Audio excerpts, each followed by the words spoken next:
군복무하던 시절 일어났던 탄약고 사건입니다.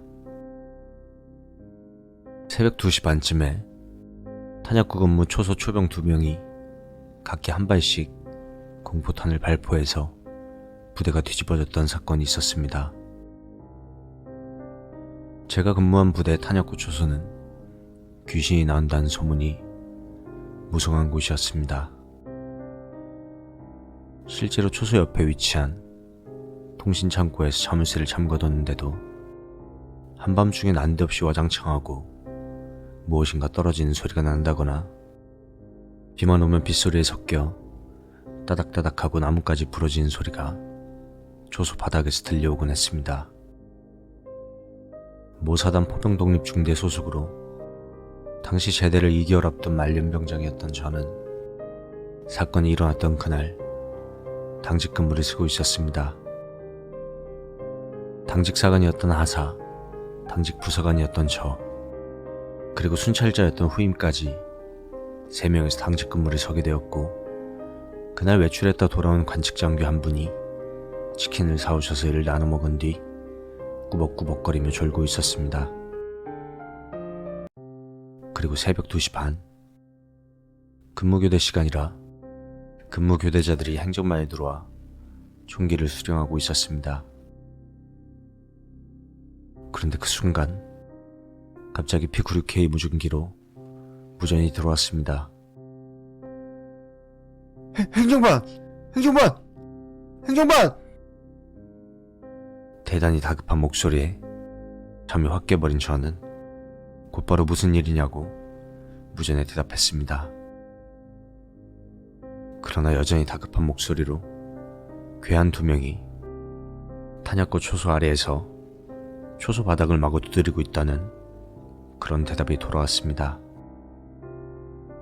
상황이 심각하다는 것을 알아차린 당직사관은 곧바로 부대에 비상 사이렌을 울렸고, 거수자 상황을 전파하던 도중 갑자기 초소 쪽에서 몇 초의 간격으로 2발의 총성과 고함 소리가 들려왔습니다.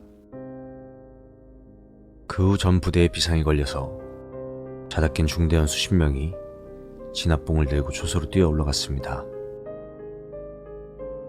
하지만 초소에는 사방에 총을 겨누고 정신을 못 차리는 초병 2명만이 보일 뿐이었습니다.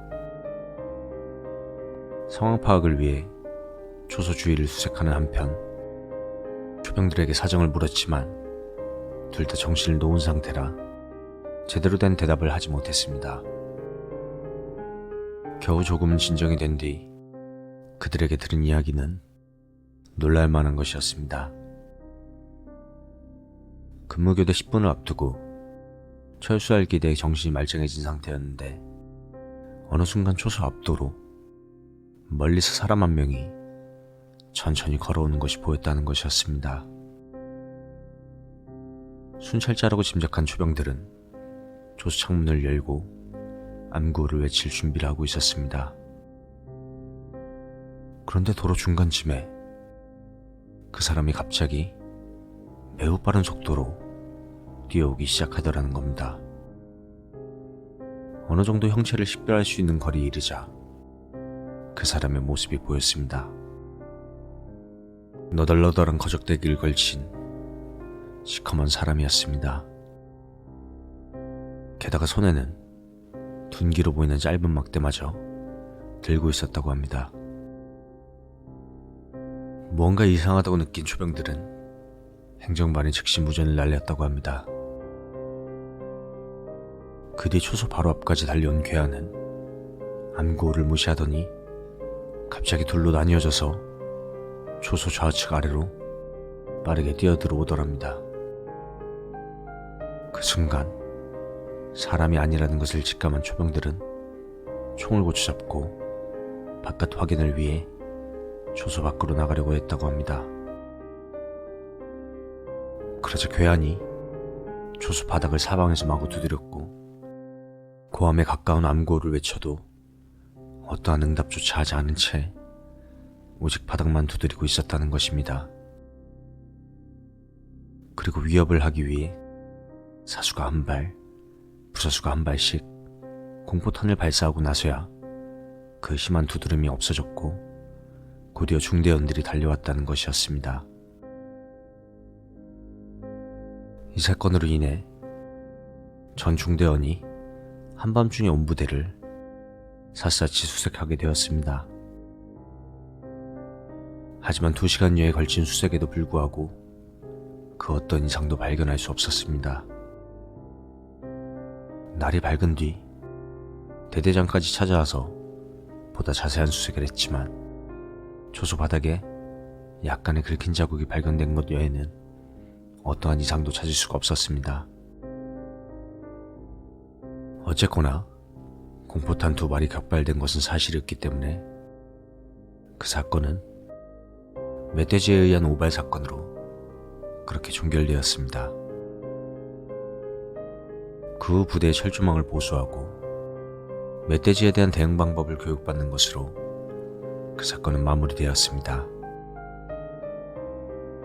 하지만 그때 그 초병들은 그것은 분명히 멧돼지가 아니라 사람이었다고 말했습니다.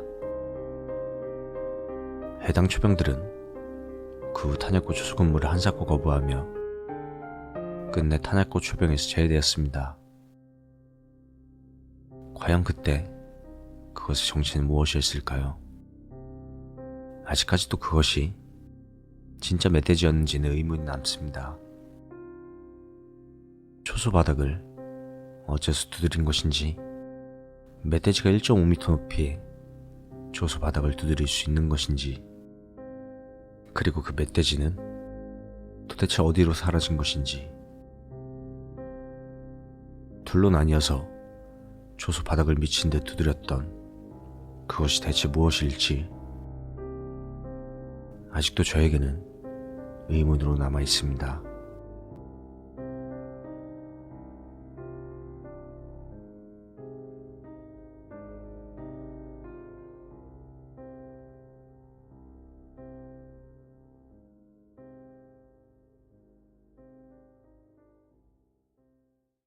이번 이야기는 전라남도 고흥에 있었던 후임병의 이야기입니다. 경상과 고흥은 상당히 먼 거리입니다만 때는 1990년대 후반이었다고 합니다. 후임병이 중학생 때였다고 하니 97년, 98년쯤이겠군요.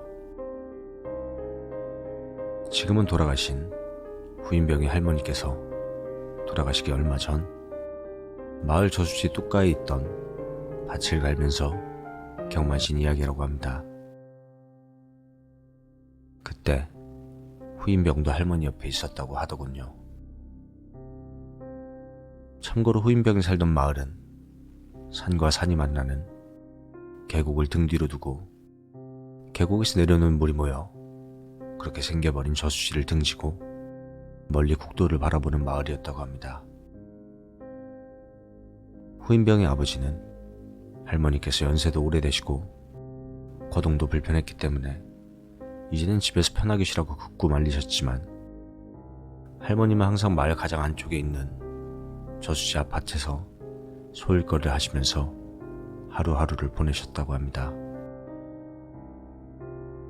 그러던 어느 여름날이었습니다. 방학 때문에 집에 있던 후임병이 할머니를 따라서 밭에 나와 혼자서 놀고 있었다고 합니다. 그런데 갑자기 마을 뒤쪽 산 쪽에서 구름이 끼기 시작하면서 날이 굳어졌다고 합니다. 조금씩 빗방울이 떨어지자 후임병은 비를 피하기 위해 할머니께 달려갔다고 합니다. 그런데 아무리 할머니를 불러도 할머니는 산쪽 저수지를 응시하면서 우두커니 앉아 오른손에 쥔 호미만 연신 아무것도 없는 허공으로 치켜들면서 가라 이년아! 가라 이년아! 이렇게 말하셨다고 합니다. 그 모습에 겁을 먹은 후임병은 할머니께 가서 할머니 왜 그러느냐? 얼른 집에 가자. 이렇게 재촉했다고 합니다. 그러자 할머니께서 후임병에게 말씀을 하셨다고 합니다.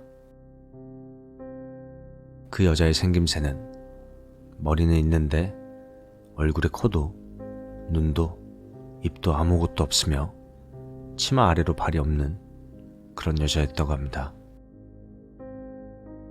저 이상하게 생긴 년이 저쪽 계곡에서 내려오더니 저수지를 따라 원을 돌면서 저수지 중간에서 한 바퀴 돌고 조금씩 밖으로 나오면서 저수지 주위를 한 바퀴씩 돌며 할머니 쪽으로 천천히 다가오더라는 말입니다.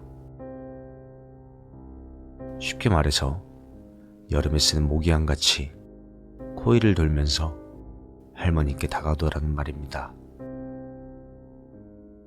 그러면서 후임병에게 말씀하시길, 이 세영아, 전현이 이제는 뚜구에서 내려오라고 한다.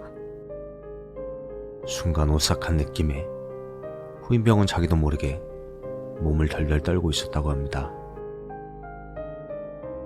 비도 순식간에 거세져서 강하게 몰아쳤고요.